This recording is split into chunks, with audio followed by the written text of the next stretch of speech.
दोस्तों, क्या आपको लाइफ में कभी भी अपना स्टार्टअप, बिजनेस या ब्लॉग आदि लगाने का ख्याल आया है? तो दोस्तों, आपको आज के वीडियो में बताई गई बुक के बारे में एक बार तो जरूर ही जानना चाहिए। आज के इस वीडियो में हम चर्चा करने वाले हैं ऑथर साइमन सिनेक की बुक स्टार्ट विद वाई की। इस बुक में आपको ऐसे टिप्स मिलेंगे जिनकी सहायता से आप अपने कॉम्पिटिटर को पीछे छोड़ देंगे और अपने गोल में काफी सक्सेस हासिल कर पाएंगे। तो चलिए दोस्तों, इस बुक के सभी 14 चैप्टर्स को पॉइंट वाइज समझते हैं।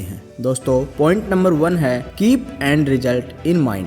आपको जो भी प्रोडक्ट बनाना है तो उसका एंड रिजल्ट पहले ही आपके दिमाग में रख लें। ऐसे ही अगर आप एक ब्लॉग या बिजनेस लगाना चाहते हैं तो पहले ही यह सोच लें कि उससे आप क्या चाहते हैं। जैसे बिजनेस कितना बड़ा होगा, इसकी कितनी ब्रांचेज होंगी या ब्लॉग पर कितनी पोस्ट होंगी और उसके रीडर्स कौन होंगे। जब आप यह सब पहले ही सोच लेंगे तो आपका दिमाग ज़्यादा क्लियरिटी से काम कर पाएगा। उसे पता होगा कि आप उससे क्या चाहते हैं। लेकिन अगर आप सिर्फ शुरू कर दें और बोलेंगे कि आगे का देखा जाएगा तो इससे दिमाग हमेशा कंफ्यूज रहेगा। उससे कोई दिशा ही नहीं मिल पाएगी। वह कभी नॉर्थ भागेगा तो कभी साउथ भागेगा और इससे वह कहीं भी नहीं पहुंच पाएगा। इसलिए आप एक पेपर पर शुरू से अंत तक का सारा प्लान लिख लें, अन्यथा चीजें आपके दिमाग में घूमती रहेंगी और आप उन्हें क्लियरली नहीं देख पाएंगे। दोस्तों, पॉइंट नंबर 2 है डोंट यूज मैनिपुलेशन। दोस्तों, कभी भी प्रोडक्ट को बेचने के लिए मैनिपुलेशन का सहारा न लें। बहुत से बिजनेस ऐसा करते हैं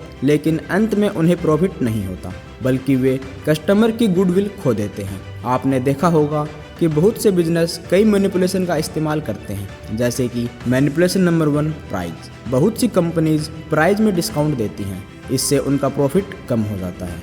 मैनिपुलेशन नंबर 2 फियर। बहुत बार एड्स के जरिए आप में फियर डाला जाता है, जैसे झुर्रियाँ होंगी तो लोग आपको पसंद नहीं करेंगे। इस तरह आपको युवा दिखने की क्रीम बेची जाती है, लेकिन सच तो यह है कि कोई भी क्रीम आपको बूढ़ा होने से नहीं रोक सकती। और क्या बूढ़े लोगों की हम रिस्पेक्ट नहीं करते, लेकिन कंपनीज तो मैनिपुलेशन करती ही है। Manipulation number 3 promotions. जो पैसा प्रोडक्ट की वैल्यू बढ़ाने में लगना चाहिए उसे कंपनी एडवर्टीजमेंट के जरिए प्रमोशन में लगा देती है। इससे उनका प्रॉफिट कम हो जाता है। लेकिन क्या आपने कभी फरारी की ऐड देखी है? नहीं न, क्योंकि ये कंपनीज प्रोडक्ट की क्वालिटी में विश्वास करती है और क्वालिटी के दम पर ही इनके प्रोडक्ट बिकते हैं। Manipulation number 4 peer pressure. आप में पीयर प्रेशर भी डाला जाता है। जैसे पान केसरी की ऐड से यह बताया गया है कि असली मर्द यह खाते हैं। Manipulation number 5 aspirations. कई बार आपके एम्बिशन को भी एक्सप्लॉइट किया जाता है और यह दिखाया जाता है कि ये प्रोडक्ट लेंगे तो आप कामयाब हो जाएंगे। तो दोस्तों, लेखक कहते हैं कि यह सारी मैनिपुलेशंस थोड़ी देर ही काम करती हैं, लेकिन इनके जरिए अगर आपका प्रोडक्ट कस्टमर खरीद भी ले लेकिन उसे कोई फायदा न दिखे तो आगे चलकर वह इसका इस्तेमाल छोड़ देगा। इसलिए इन सब की बजाय अपना एफर्ट और पैसा प्रोडक्ट को बेहतरीन बनाने में लगाएं। दोस्तों, चैप्टर नंबर 3 है द गोल्डन सर्कल। लेखक कहते हैं कि बड़े बड़े लीडर्स जैसे Steve jobs, Martin Luther king या एलन मस्क आदि ने लोगों को मोटिवेट किया था, न कि मैनिपुलेशन का सहारा लिया था। इसके लिए वे सब गोल्डन सर्कल का सहारा लेते हैं। गोल्डन सर्कल के 3 मुख्य पार्ट्स हैं, वाई, व्हाट और हाउ। आइए इन तीनों को हम समझते हैं। Number 1 why. कोई भी स्टार्टअप, कंपनी या ब्लॉग आदि शुरू करते हुए आप खुद से यह क्वेश्चन पूछिए कि क्यों आप यह शुरू करना चाहते हैं। अगर आपका जवाब सिर्फ पैसा है तो आप बुरी तरह से फेल हो जाएंगे। लेकिन अगर इसका जवाब है कि आप लोगों की हेल्प करना चाहते हैं और साथ ही एक वेल्दी लाइफ भी जीना चाहते हैं, तभी उस कंपनी को शुरू करने में फायदा है, क्योंकि अंत में आपका प्रोडक्ट लोगों की हेल्प करने वाला होना चाहिए। ऐसे ही आपके ब्लॉग से लोगों को नया ज्ञान मिलना चाहिए या उनके प्रश्नों का उत्तर मिलना चाहिए। Number 2 what. इसके बाद यह क्वेश्चन पूछे कि मैं लोगों की हेल्प करने के लिए क्या प्रोडक्ट बनाऊं। आप जो भी प्रोडक्ट बनाना चाहते हैं वे दूसरों से बेहतर हो या अभी मार्केट में किसी ने नहीं बनाया हो। ऐसे ही अगर आप ऐसा ब्लॉग शुरू करते हैं जिसमें अपनी कहानी लिखने लगते हो तो उसे कोई भी नहीं पढ़ेगा, क्योंकि इससे लोगों की कुछ खास हेल्प नहीं होगी। आपको लोगों की हेल्प करने के लिए लिखना होगा। इसलिए कोई अच्छी सी नींव ढूंढकर लोगों को ज्ञान, जानकारी, प्रेरणा आदि देंगे, तभी वह सफल होगा। Number 3 how.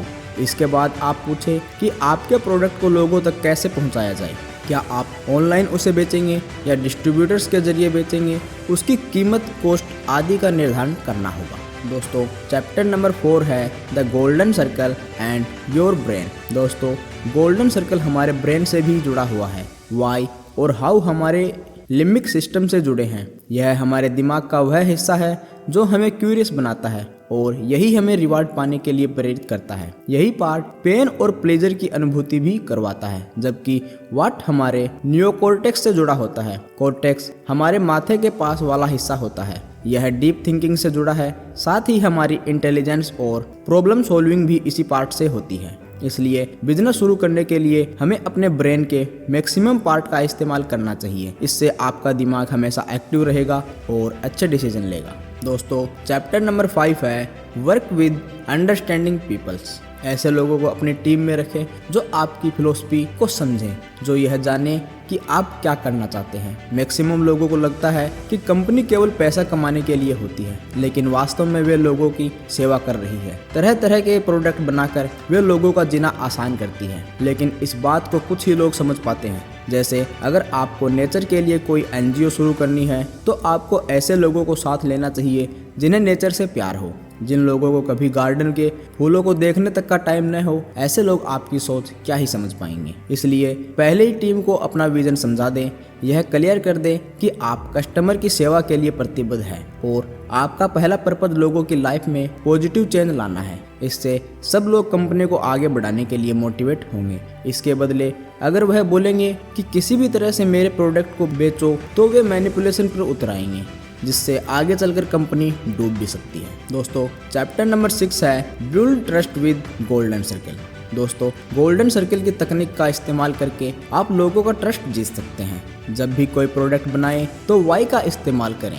खुद से पूछे कि इस प्रोडक्ट को क्यों बनाया जाना चाहिए। जब स्टीव जॉब्स ने आईपॉड बनाया था तो उन्होंने भी खुद से पूछा था वाई आईपॉड। उन्होंने देखा कि लोगों को म्यूजिक सुनने के लिए बड़े बड़े कैसेट प्लेयर या डीवीडी प्लेयर आदि यूज करने पड़ते हैं। इन्हें वे हर कहीं लेकर घूम नहीं सकते हैं। यह एक तरह की प्रॉब्लम थी। इसके सॉल्यूशन में उन्होंने सोचा कि अगर एक ऐसा इंस्ट्रूमेंट बनाया जाए जिसे लोग अपनी पॉकेट में लेकर घूम सके तो कितना अच्छा होगा। और इसी के साथ उनके दिमाग में आईपॉड बनाने का आइडिया आया, जिसे उन्होंने टैगलाइन के साथ बेचा 1000 सॉन्ग इन योर पॉकेट। उनका आइडिया सुनते ही लोगों ने इसे हाथों हाथ ले लिया, क्योंकि अब वे कहीं भी म्यूजिक सुन सकते थे। अब उन्हें मेट्रो, मार्केट, ट्रेन और बस स्टेशन आदि पर लाइन में लगकर बोर होने की जरूरत नहीं थी। दोस्तों चैप्टर नंबर 7 है law of diffusion of innovations. इस भाग में लेखक प्रोफेसर इवर्ट रोजर्स द्वारा दिया गया एक लॉ डिस्कस करते हैं। इस लॉ को the law of diffusion of innovation कहा जाता है।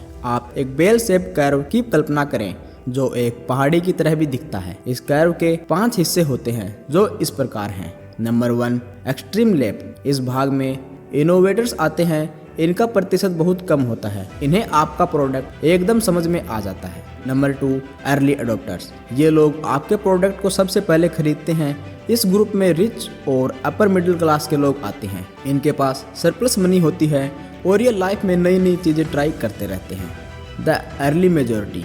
इसके बाद मिडिल क्लास आपका प्रोडक्ट खरीदने लगते हैं, क्योंकि उन्होंने अपर क्लास के पास यह प्रोडक्ट देखा होता है और उन्हें इनकी वैल्यू भी समझ में आने लगती है। Number 4 late majority. इसके बाद आम जनता भी आपका प्रोडक्ट लेने लगती है, क्योंकि अब आपके प्रोडक्ट का मार्केट में काफ़ी प्रचार हो चुका होता है और लोगों को यह पसंद आ रहा होता है।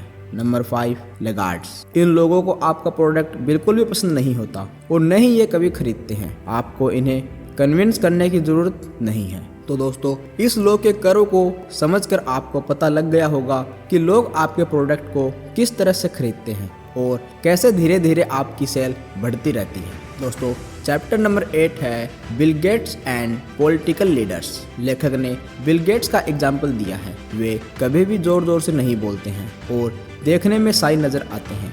वे एक मीडियम पेस के साथ बोलते हैं, लेकिन सुनने वाले उनके हर अगले शब्द का इंतजार करते हैं, क्योंकि उनके अंदर एक करिश्मा है और उन्होंने लोगों के ट्रस्ट को जीत लिया है। वे जब भी बोलते हैं तो लोगों को पता है कि वे कुछ नया बोलेंगे। लेकिन बहुत से पॉलिटिकल्स लीडर बेहद जोश से और जोर जोर से बोलते हैं। वे लोगों के अंदर ऊर्जा भर देते हैं, लेकिन यह ऊर्जा कुछ ही देर तक रहती है। अगर लीडर्स लोगों का ट्रस्ट नहीं जीत पाता तो लोग उसकी बातों को सिर्फ हवाबाजी मानते हैं। लेकिन अगर लीडर्स अपने किए गए प्रॉमिस को पूरा भी कर देता है तो लोगों को उस पर ट्रस्ट हो जाता है और वे उसे अपना समर्थन देने लगते हैं। इसलिए आप बिल गेट्स जैसे शांत लीडर और पॉलिटिकल्स लीडर्स दोनों के गुणों को अपनी पर्सनैलिटी में लाने की कोशिश करें। इससे आप लाइफ में बहुत तरक्की कर सकते हैं। दोस्तों, चैप्टर नंबर 9 है क्रिएट योर मैसेज। अपनी कंपनी का जो मैसेज हो उसे हमेशा एम्फेसाइज करें। यह मैसेज आपकी स्पीच, पोस्टर्स,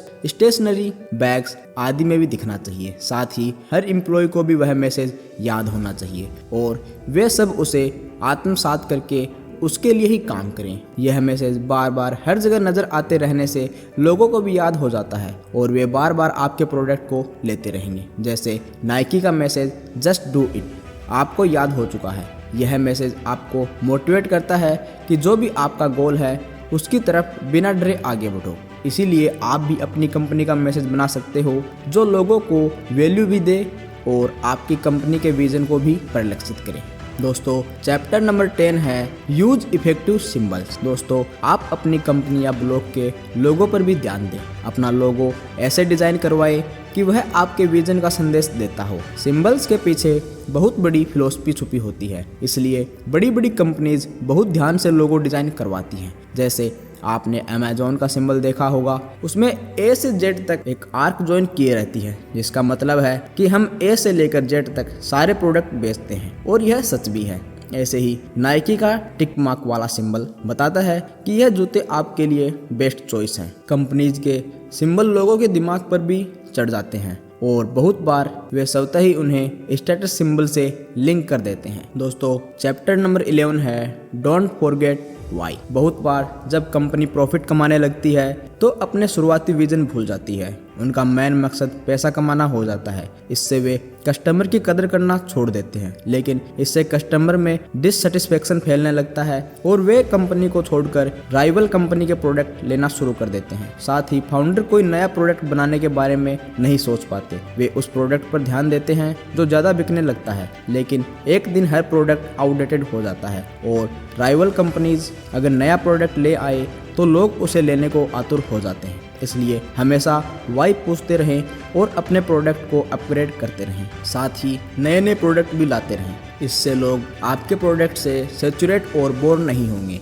अगर आप लगातार प्रोडक्ट में नए फीचर्स लाते रहते हैं तो लोगों में आपका क्रेज बना रहता है। लेकिन ऐसा तभी होगा जब आप खुद को व्हाट, वाई, हाउ जैसे क्वेश्चन पूछकर क्वेश्चन करते रहेंगे। दोस्तों, चैप्टर नंबर 12 है हेल्प फ्रॉम इन्फ्लुएंसर्स। आप वाई के साथ साथ हाउ पर भी फोकस करते रहें। यह देखते रहें कि आपका प्रोडक्ट कैसा परफॉर्म कर रहा है और आप उसे ज़्यादा से ज़्यादा लोगों तक कैसे ले जा सकते हैं। अगर आपका प्रोडक्ट बहुत अच्छा होगा तो लोग अपने दोस्तों को भी उसके बारे में बताएंगे और इससे वे भी उस प्रोडक्ट को ले लेंगे। आप शुरू में अपने प्रोडक्ट का रिव्यू भी करवा सकते हैं। इसके लिए अपने प्रोडक्ट से रिलेटेड ब्लॉगर को ईमेल लिखें और उन्हें फ्री में अपना प्रोडक्ट दें। अगर प्रोडक्ट सच में अच्छा होगा तो वे ज़रूर उनका पॉजिटिव रिव्यू देंगे। ब्लॉगर्स एक तरह के इन्फ्लुएंसर्स होते हैं। उनके ब्लॉग को लाखों लोग पढ़ते हैं। जब वे आपके प्रोडक्ट को रिव्यू करेंगे और उसे अच्छी रेटिंग देंगे तो उनके ब्लॉग रीडर्स को आपके प्रोडक्ट पर ट्रस्ट हो जाएगा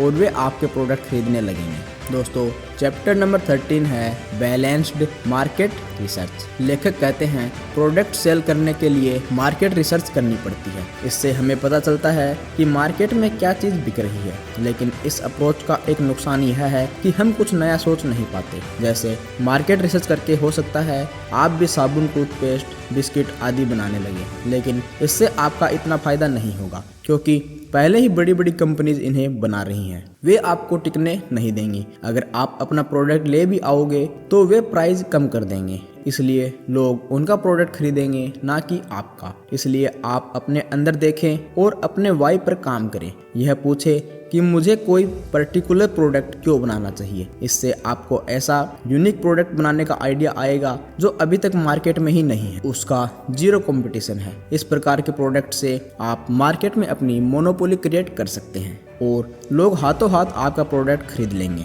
दोस्तों, चैप्टर नंबर 14 है कंप्लीट विथ योरसेल्फ। बहुत बार हम अपने कंपटीटर से compete करते रहते हैं। हम अपनी कंपनी में भी वैसे ही फीचर लाना चाहते हैं जैसा हमारा कंपटीटर ला रहे हैं, लेकिन इससे आपकी अपनी पहचान खत्म हो जाती है। इसके बजाय आप खुद से ही कम्पीट करें, अपने प्रोडक्ट में नए फीचर लाएं, पुराने फीचर को अपग्रेड करें। जो भी करना है वह अपनी क्रिएटिविटी से आना चाहिए, न कि दूसरों को कॉपी करके। ऐसा ही बड़ी कंपनीज करती हैं। आपने देखा होगा कि बिल गेट्स की माइक्रोसॉफ्ट और स्टीव जॉब्स की एप्पल के प्रोडक्ट कितने अलग होते हैं। वे एक दूसरे को कॉपी नहीं करते, दोनों के अपने यूनिक फीचर्स होते हैं, तभी उनकी अलग अलग पहचान बनी है और वे भीड़ से अलग दिखते हैं। तो दोस्तों, ये था हमारा आज का एक छोटा सा video start with why book पर। अगर आप इस बुक को पूरा पढ़ना चाहते हैं तो हमारी डिस्क्रिप्शन में दी गई लिंक से इस बुक को परचेज कर सकते हैं और घर बैठे इस बुक को आसानी से पढ़ सकते हैं। और अगर आप भी अपने लाइफ में कुछ मेजर चेंजेस लाना चाहते हैं तो हमारा यह वीडियो देख सकते हैं। तो मिलते हैं आपसे वहीं पे, तब तक जय हिंद।